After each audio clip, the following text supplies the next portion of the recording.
everybody. Good afternoon. I'm glad that you are all here with us for this presentation. Welcome to Career Conversations, a University of Rochester virtual series developed to help you leverage your existing talents, build new skills, keep up with industry trends, pursue new ideas, and navigate your personal and professional journey. We invite you to check out our previous presentations in the Career Conversations webinar library, and Becky will be posting that in the chat for you. My name is Michelle Cavalcante. I work in alumni relations, identifying and creating professional development programming and resources for the University of Rochester community. Before I introduce Dan Troup, I wanted to mention there is closed caption available in the navigation bar. And we encourage you to send in questions to me, Michelle Cavalcante, privately in the chat box. You can do this anytime during the presentation.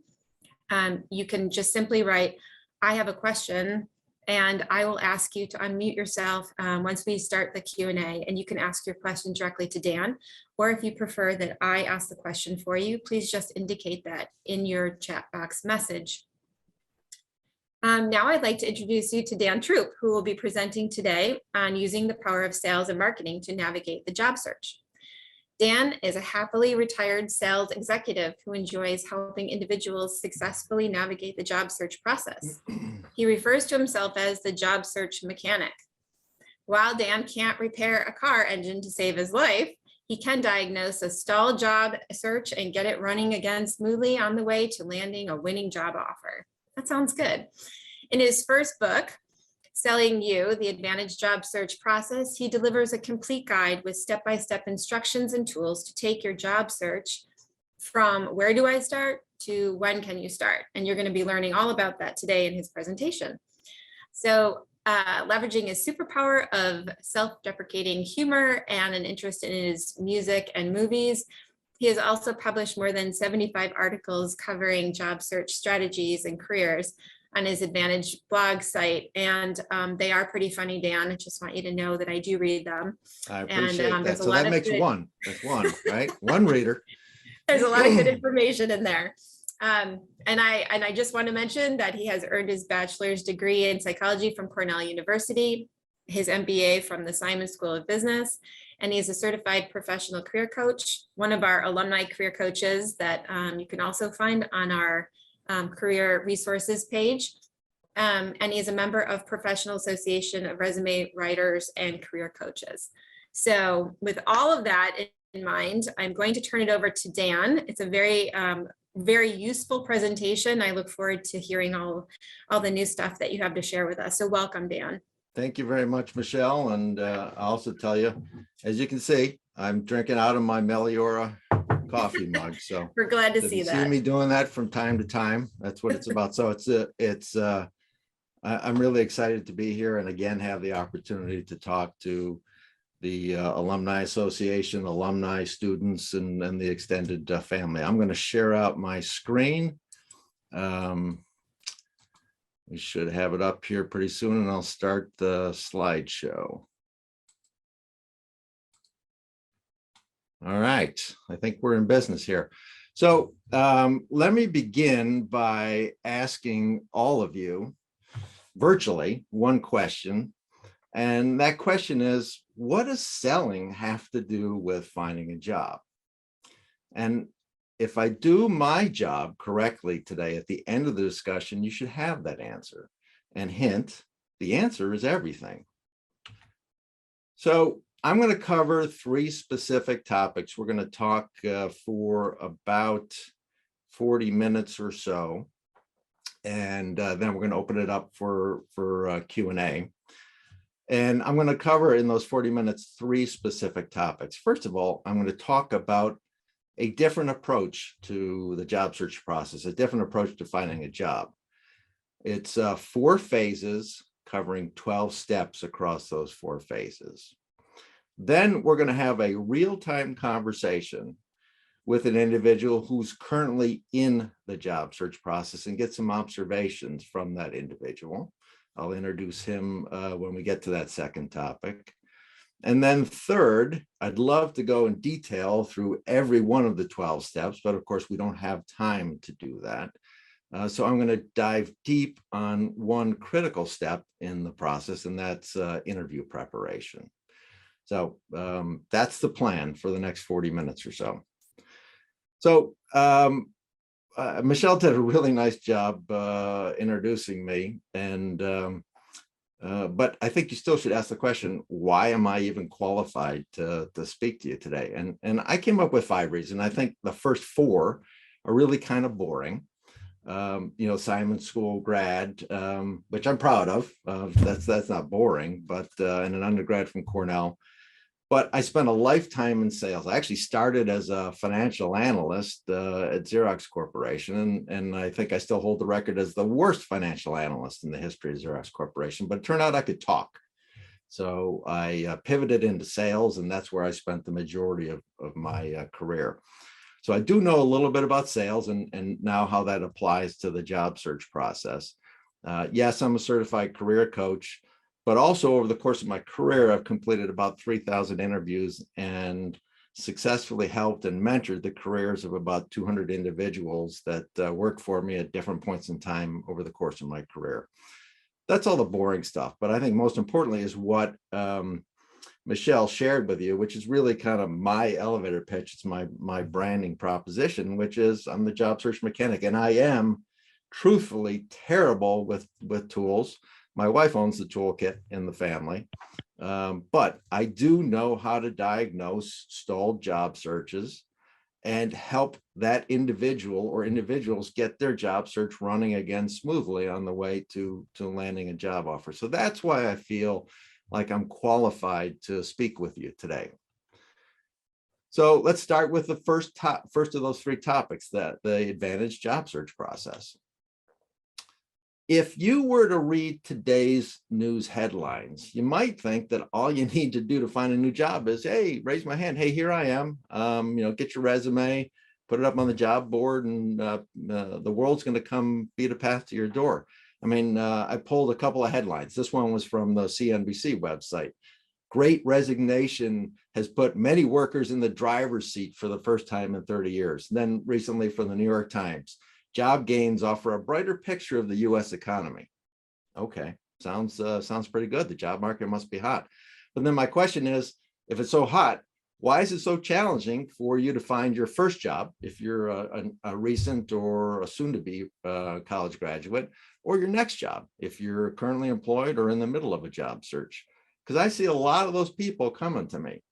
The answer, I believe, is in the details. So if you're looking for hourly rate jobs, service sector, manufacturing, retail, transportation, just to name a few industries, it's very easy to find a new job. If you've got several years of work experience, you're under the age of 40, and you're looking for a job in sales or data science or data analytics, you're in high demand. But I'm telling you, and many of you that are on this webinar may be experiencing this as well right now. If you're over the age of 45 and you're looking for salaried professional work, that job search is a long, slow hike uphill through deep snow.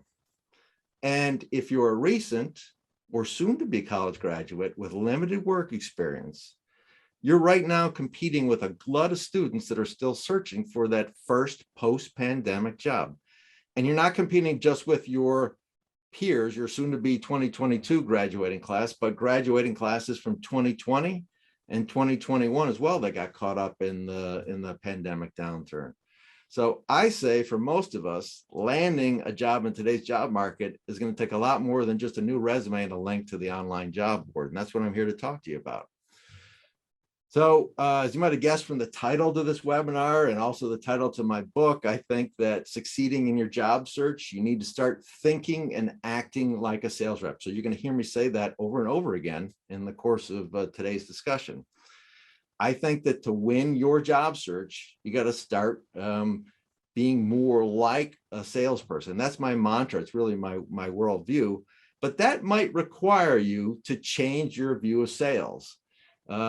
What do you think when you hear the word sales? A lot of people react negatively. They think used car salesmen.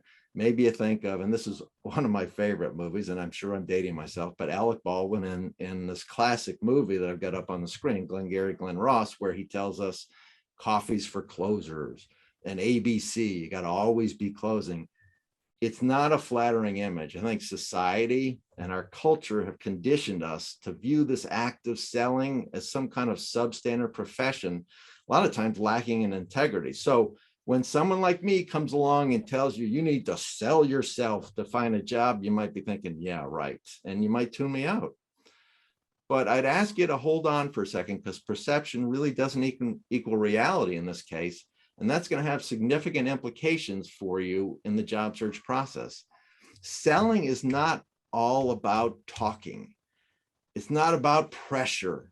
It's not about spouting off some kind of speech where you're talking all about you, your product, your features, and your benefits. Sales, when it's done correctly and professionally, is about understanding your customer deeply and their pain points. It's about doing research to understand if what you have to offer, your solution, aligns with the problems that they're trying to solve.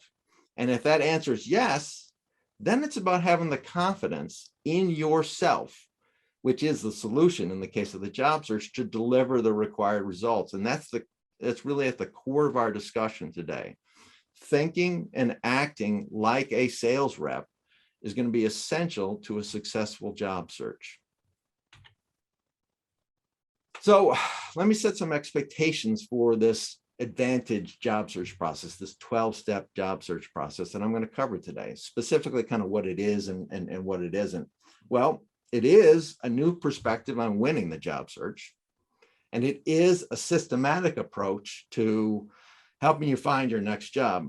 But it's not a series of revolutionary resume, cover letter, LinkedIn, networking, or interview tips. You can go on the internet. Don't do it right now. Okay, let's stay focused here. But in your daily news feed is probably already full of articles and books on everything you need to know about all the tools you can use in a job search. The problem I see is that they come at you randomly.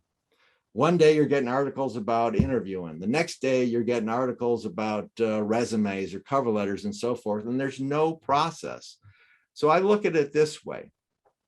If you were to ask two architects to design a home that was going to be built out of brick and wood, you'd get two completely different homes. Each one of those built from the same materials, the same tools.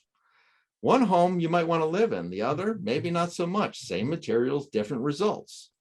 And your job search is no different. So what I've done with the AdvantEdge process is we use a common set of tools, but we put them together into a unique system with a unique perspective, that sales perspective that's going to lead you to your next job.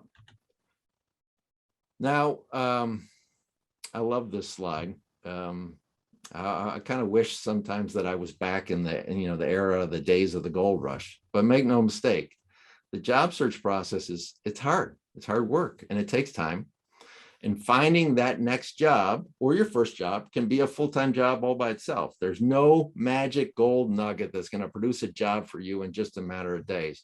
I saw a competitor's job search coaching website a while back, and it said, the headline was, land a job at Google in only 14 days. I laughed. I thought, seriously, that's not going to happen.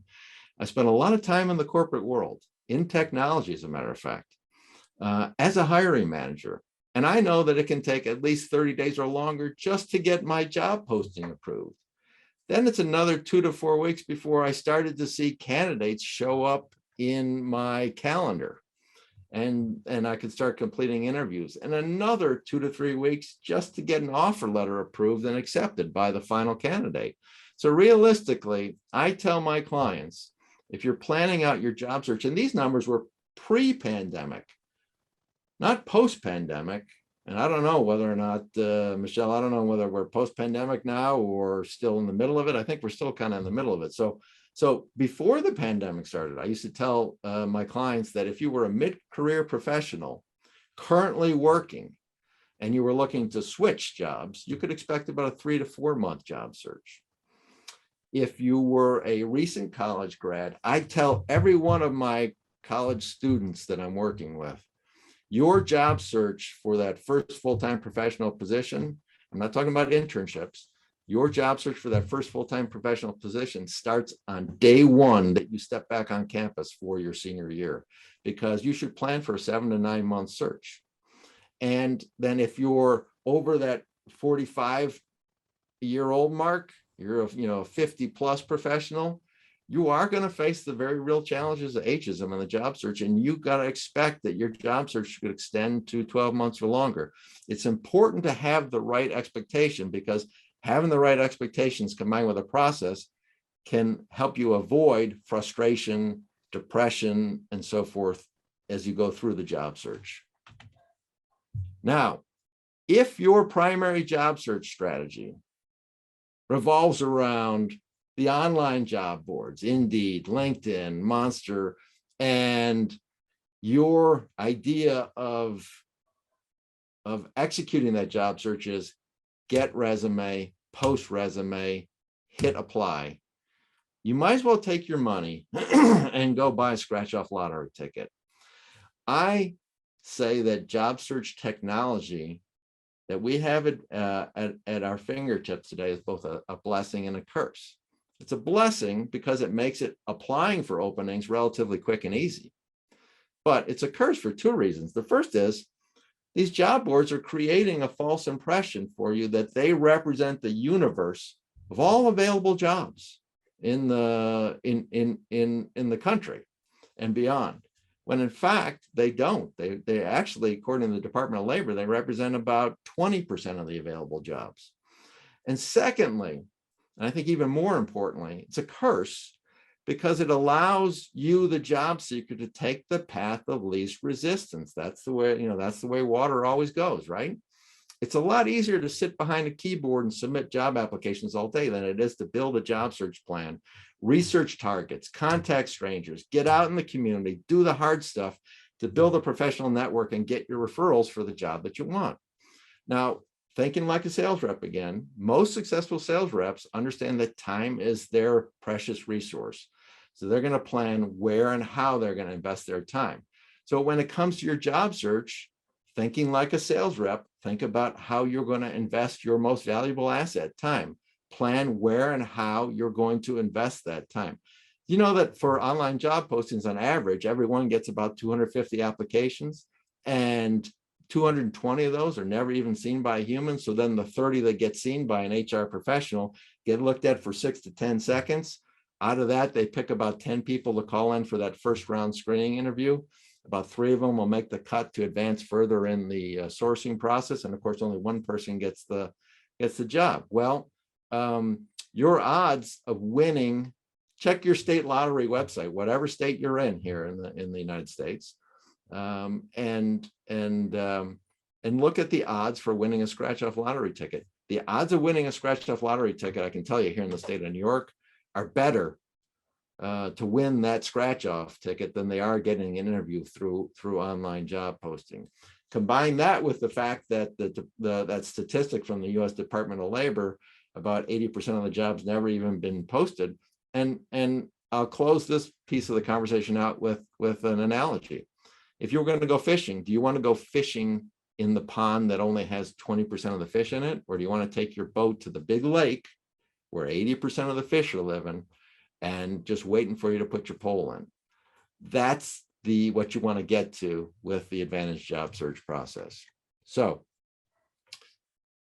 I have a saying for me that is kind of a foundational principle.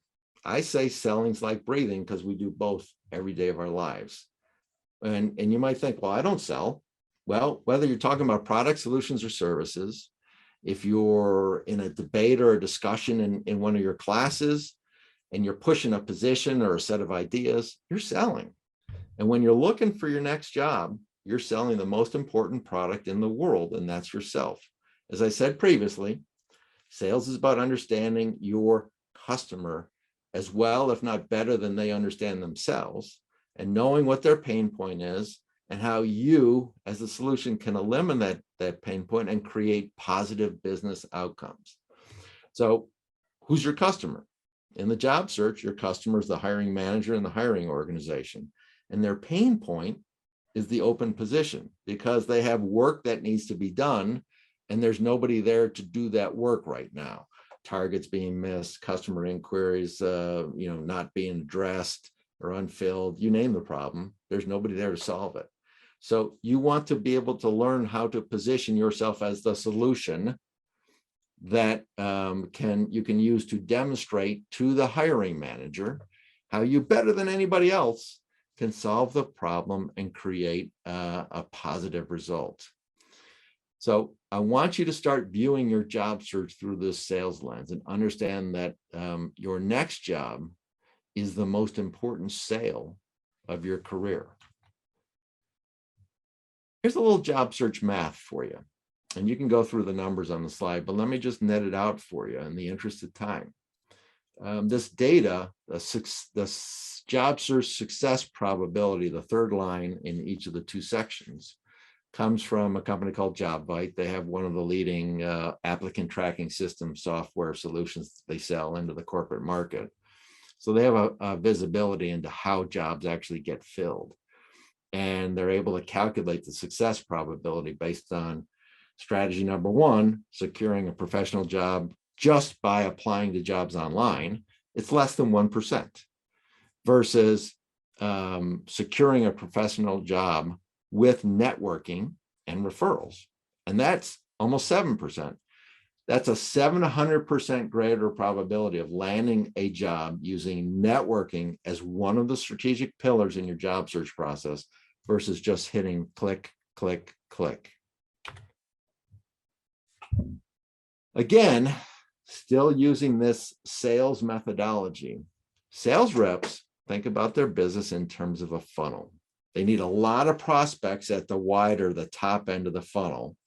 And because not every prospect's going to want to buy. And as the funnel starts to narrow, prospects drop out. And ultimately, the closed orders come out the bottom. And your job search works the same way. It's a numbers game. So let me talk about those numbers for a minute.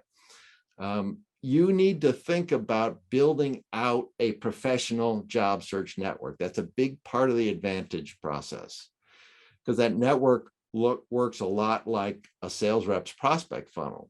You want to start by identifying somewhere between 300 450 potential network contacts. Now, that's not necessarily going to be the ones who are in your current connections. So I get a lot of clients come to me and they say, well, I already got 500 plus connections. Well, what if you apply the filters for your job search? Are they working in the kind of job that you're going after? Are they part of your alumni association? By the way, Belly Order Collective, as good as it gets. Okay, you're very lucky to be associated with it. Are they in the companies that you're targeting? Okay, so once they apply those filters, all of a sudden they're sitting there, they're looking at, they got 20 network connections. You got to have 300 to 450 potential connections at the top of your funnel. And then you actually have to reach out and connect with them.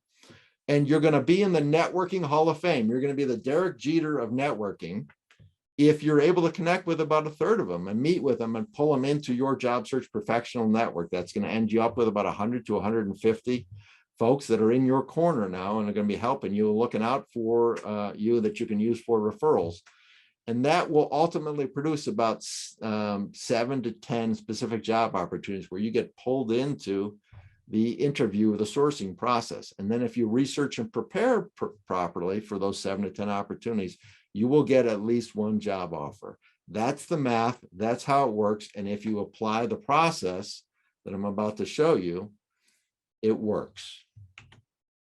And here's the AdvantEdge job search process laid out across the 12 steps, okay? Like anything, like a lot of things, in our lives, a successful job search strategy requires a process, discipline, and a dedicated focus. And it cuts across these 4 phases. Phase number 1 is plan and research. You don't pass go, you don't collect your $200, to use the Monopoly analogy, until you first put a job search action plan together, a detailed plan, establish your targets. What job title am I going after? And what organizations am I going to target? Once you've got that ready, then you can move on to phase 2, which is personal branding. The image and the message that you're going to present online and in person as you move through the job search process. What makes me different and unique? and enables you to stand out from other job seekers. And in a moment, we're going to talk to one of those job seekers, and we're going to talk about the elevator pitch, which is heavy, heavy lifting that enables you to stand out and articulate a compelling value proposition. But there's 4 essential components to your brand as it relates to the job search: elevator pitch, resume, cover letter, and LinkedIn profile.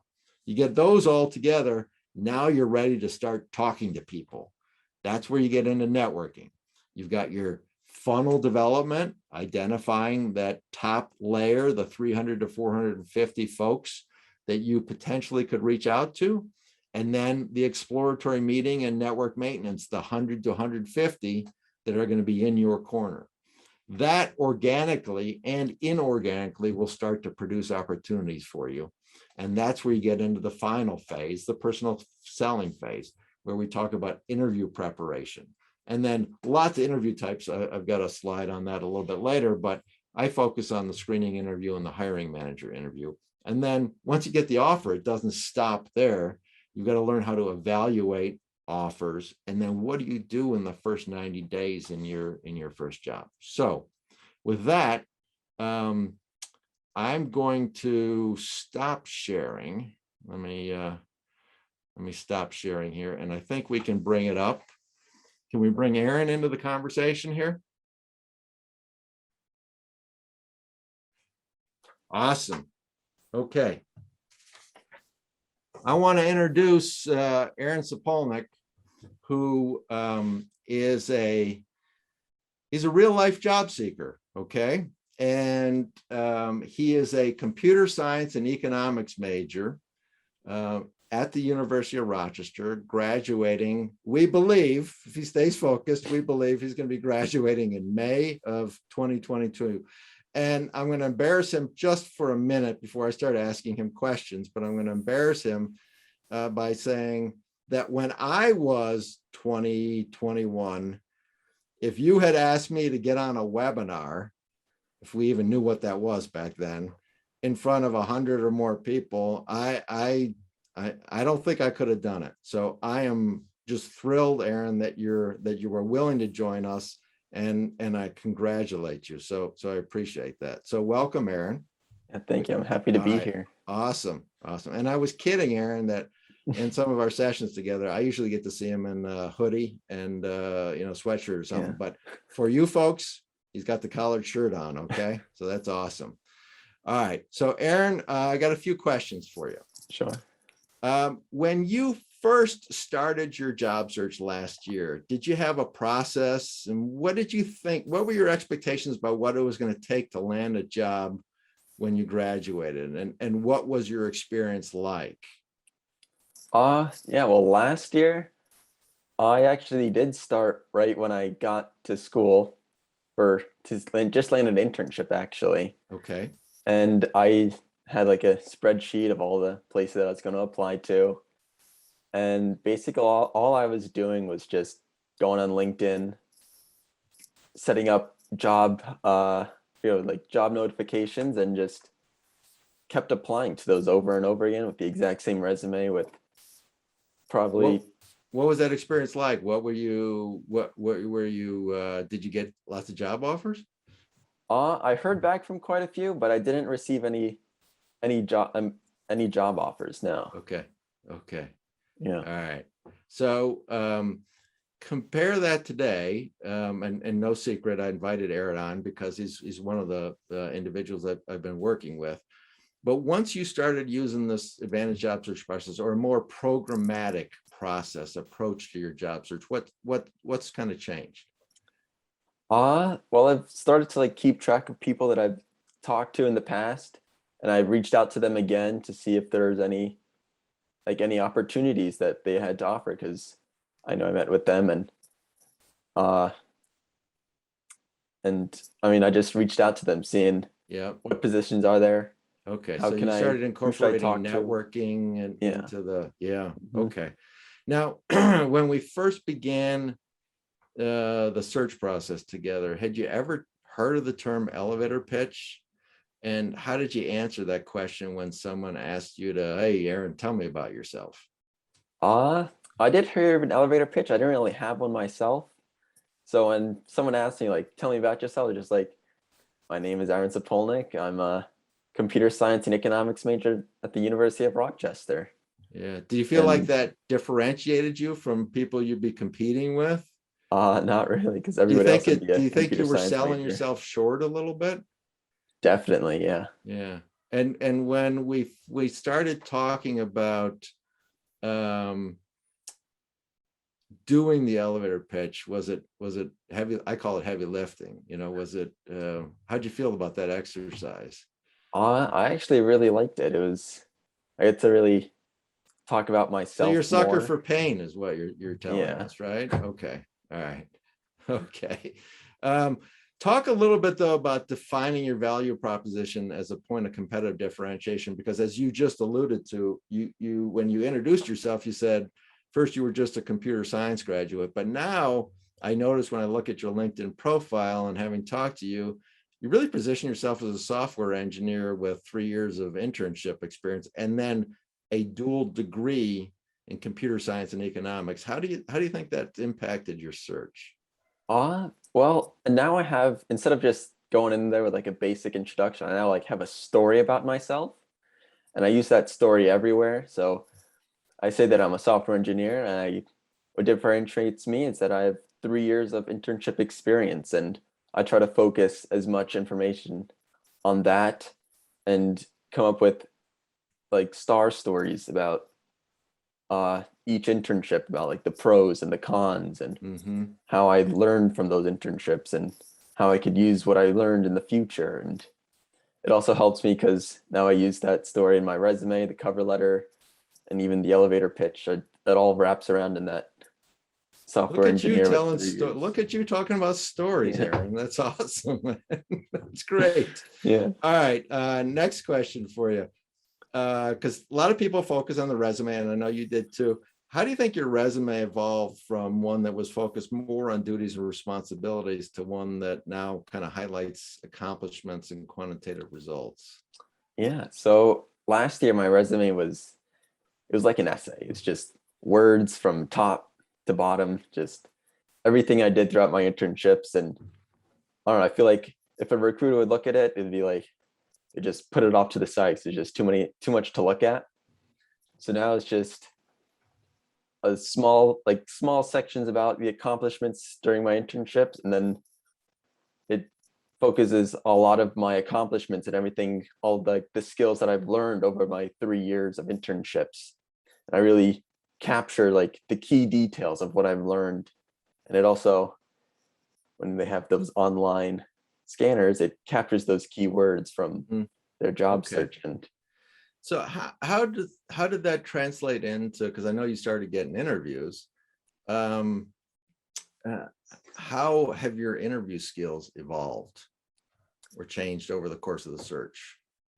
right, so yeah, last year I didn't really have many interviews, so I wasn't really like very good at answering questions. I was just coming up with stories right there and then. But now I have like a few base stories that I could use for multiple questions. So if they come up with me like 3 different questions, I could recycle them in like different ways. And I could talk about, like, you can go back to my story of being a software engineer with 3 years of experience, just tie it all together and just a few stories, so I don't have to like come up with them right on the spot, feel pressured. Well, that's really good. Because I'm going to talk a little bit later about this concept of building stories in a story library. But has it worked for you? Where are you in your search? Right now in my search, I received an offer and I accepted that offer last week. Yes, well done, you. Yeah. All right. Okay, congratulations. So it's you're a U of R college senior. Yes. And it's December 1st, and you've got a job offer for before graduation. Congratulations. That's fantastic. Yeah. I think it's great. Now, still go to classes. Okay. All right. Yeah. Well, next semester, I suppose the offer is probably contingent upon getting a degree. So great. That's fantastic. Well done. So thank you very much, Aaron. Thank you very much for your time. I think I really appreciate you coming on, just kind of giving some some perspective to the search process, putting a real face with the task of searching. All right. I greatly appreciate it. So No problem. I'm going to go back to sharing my screen, and let's see. Hopefully I do this right. Yep, we're back. Okay. All right. So now I want to move on to, let's see. Hopefully it lets me move on. There we go. I want to move on to, there it is. The third topic, which is a deeper dive into interview preparation. So again, the sales theme. If you, staying on that sales theme, if you were in sales, traditional sales, and you had a $300,000 deal on the line, how much would you prepare for that pitch and the final sales presentation? Remember to think and act like a sales rep, and keep telling yourself that expression at least once every day, because the job search is a sales cycle and interviews are sales calls. Now, over the course of my sales career, I was a sales director, so I managed sales teams, and I'd work with reps that had the opportunity to present a proposal of $100,000 that was worth $100,000 or more. And I can tell you with all honesty, we would work for weeks in advance of that call, researching the customer, customizing the proposal, and then practicing and preparing the presentation. Now, think about yourself getting an invitation to interview for a position with, how about $100,000 base salary?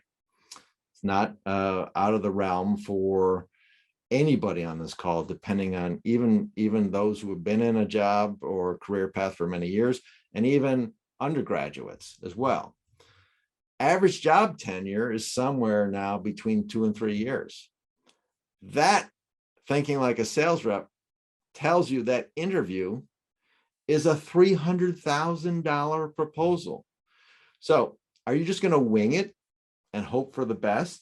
Or would you think about researching, preparing, practicing so that you knock that interview out of the park? Think about what the interview represents financially, and that is going to motivate you to properly prepare. So your interviews are going to come in all types, shapes, formats, and technologies. I said earlier, I focus on 2 of the most essential interview types. Number 1 are screening interviews. Your job in a screening interview, just get past the front door, get through the screen, and advance further into the hiring process. And then towards the end of the hiring process will be the hiring manager interview. And that's where the buying, in quotation marks, the buying decisions made by the decision maker. And your job is to present the winning solution. But a lot more of these sourcing processes now you're going to see more steps. And I'm sure Aaron went through many of these too. Second round interviews, panel interviews, demonstrations, sample presentations. And then on top of that, now technology's got its inserted its healthy or ugly head into the interview process. And where and how you conduct the interview is going to vary considerably with each opportunity. Phone interviews, video interviews, artificially intelligence assisted interviews where you're talking to the computer and answering questions and not an actual human. And then you still have traditional in-person and on-site interviews. And the way you prepare is going to be different depending on the interview type and the technology and format. When I ask prospects how they prepare for an interview, I typically hear, oh, I read the job description, I go to the company or the organization website for a few minutes and check it out. And that's it. And the results really are predictable. They're not getting any offers. So if you're making yourself a dinner, you could pull a frozen entree out of the freezer, right? Pop it in the microwave and it's done. Me, I want the fresh ingredients from Wegmans or a local grocery store. I want to take the time to customize the recipe and to make a better dish. Think like a sales rep. Act like a sales rep. Take the time to do in-depth research on the interview opportunity. You want to use multiple sources and avenues of entry to find the most valuable data. Now, I've got a lot of those possible sources of information and research listed on the screen. And you might say, Dan, that looks like a lot of work. It's going to take too much time. And I would say, sure, buying lottery tickets is easy and quick, but do you win? How often do you win? Because the answer here is to focus on the right number of organizations, okay? Not applying for every job that's out there. What organizations? That's all part of your plan, phase number 1. Limit the number of organizations you're going after. Limit the number of job titles that you're going after. And then use a standardized research and interview preparation process, leveraging resources like I have listed on the screen. And over time, you're going to find that your research learning curve bends down and to the right. You're going to get smarter and faster with each opportunity. Thinking like a sales rep, looking at the job search process like a sales rep. What is a job posting or a job description? I call it a request for proposal, something that I had to deal with as a salesperson over and over again, quarter after quarter, year after year. An RFP from a potential customer, in this case, the hiring organization and the hiring manager. And the pain point that they're describing to you is the open position and the requirements, and most importantly, what they're looking for in the solution to that problem is spelled out in the job description. Now, yeah, I get it. You're going to have poorly written job descriptions. There were poorly written RFPs. That means you got to dig deeper, and your task is to research and determine if your solution, meaning your value proposition, is the best solution for that RFP. So I recommend using a simple 2-column matrix. Down the left-hand column, you put the required skills and the requirements that you pulled out of the job description. And there are tools and technology that can help you do that. And then in the right-hand column, line by line, you want to match your value proposition elements to what the customer is seeking and be able to tell a story. You heard Aaron talk about that, a story for each one of those elements. Do you have a story that demonstrates, did this, can do this, here's how I delivered value for what you are seeking? If you don't meet any or a very limited subset of what they're looking for in the quotation marks RFP, then there's no amount of selling that you're going to be able to use to close that gap. So you should direct your valuable time, your job search efforts in a new direction, and find opportunities where you have more alignment, okay?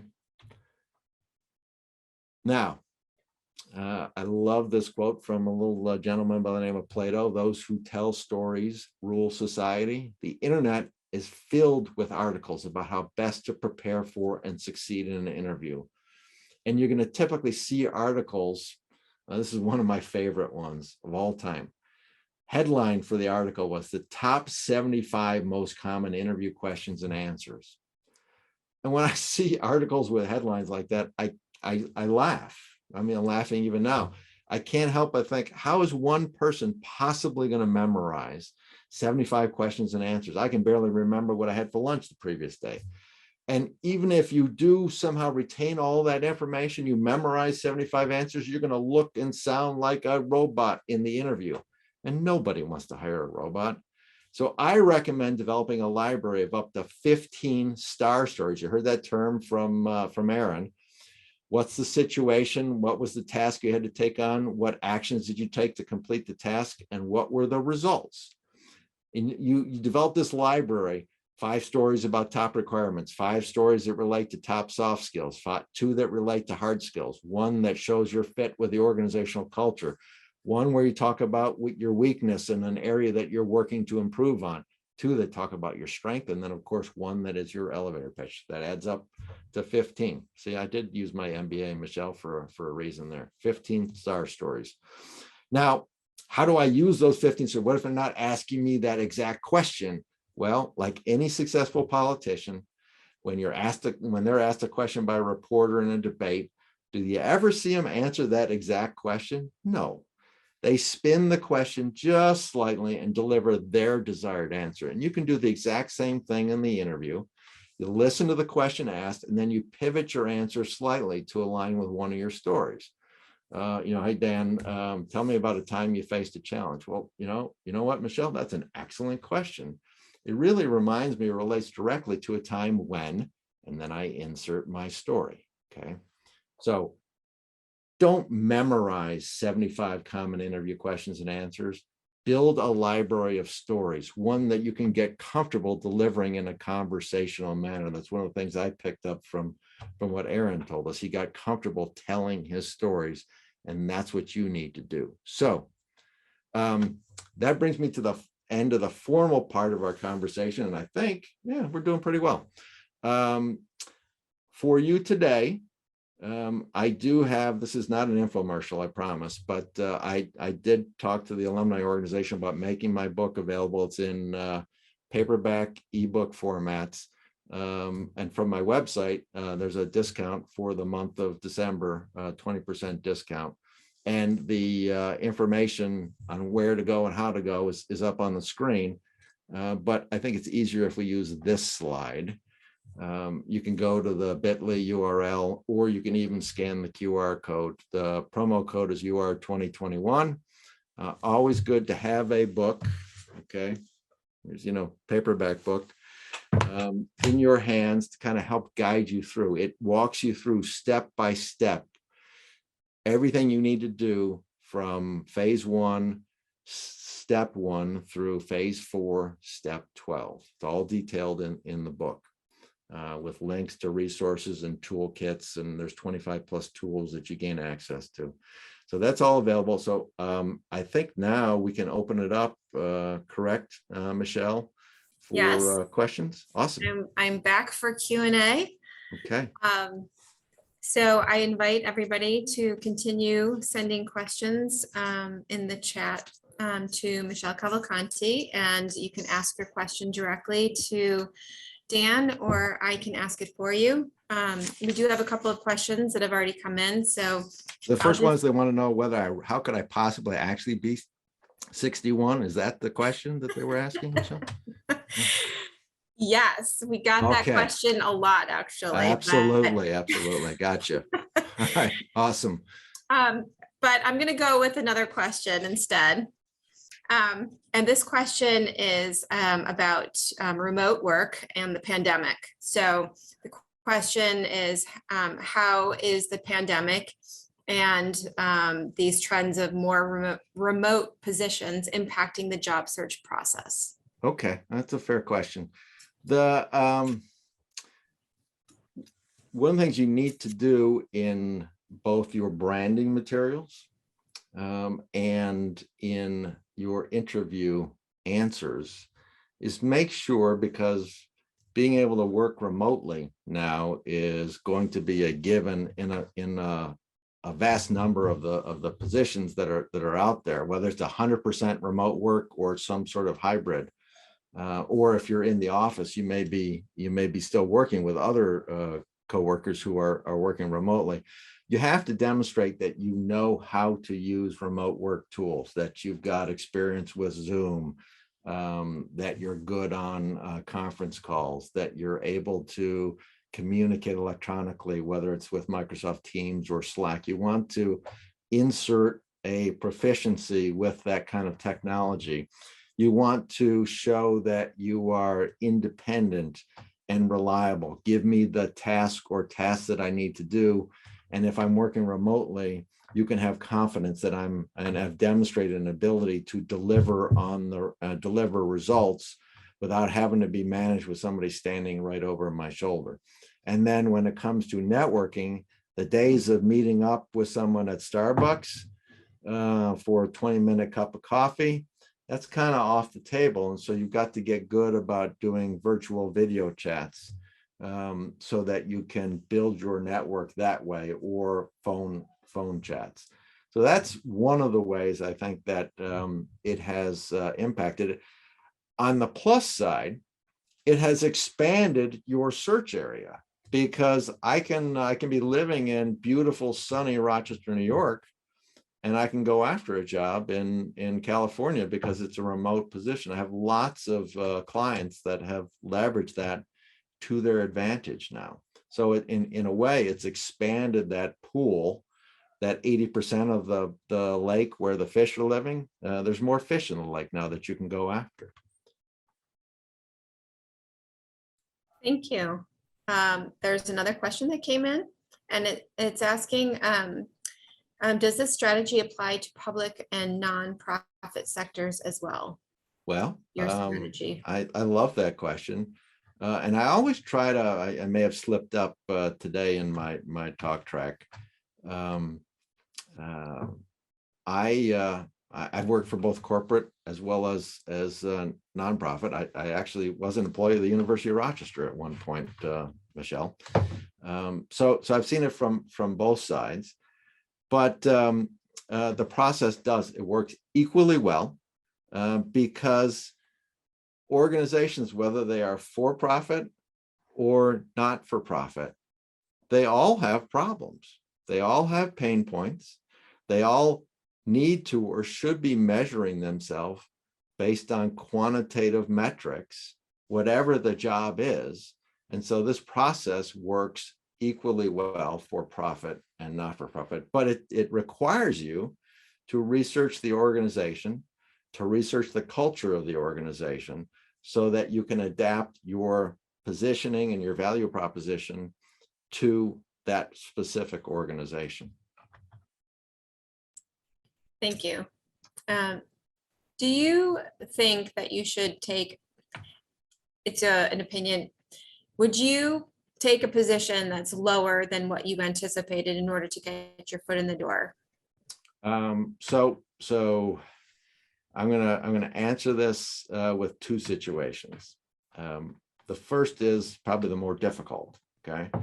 And that is someone who's more advanced in their years, and that's going to depend on your financial situation, right? Will taking this lower position and getting an entry in the door still enable you to pay your bills and put food on the table and live a reasonable life? And if that answer is yes, and this might sound very straightforward, but if that answer is yes, then by all means take the position. But part of building that job search plan, I'm going to come back to the second situation in a minute, but part of that job search plan, phase one, developing your job search plan, has to be determining the filters for the job titles that you're going to go after and the organizations that you want to be part of. So you should be able to answer that question pretty quickly. Does this meet my filters? Think of a strainer that you're going to dump lots of organizations and lots of jobs into. You only want to go after the ones that don't pass through your filters. Those are the ones you're going to go after. Or conversely.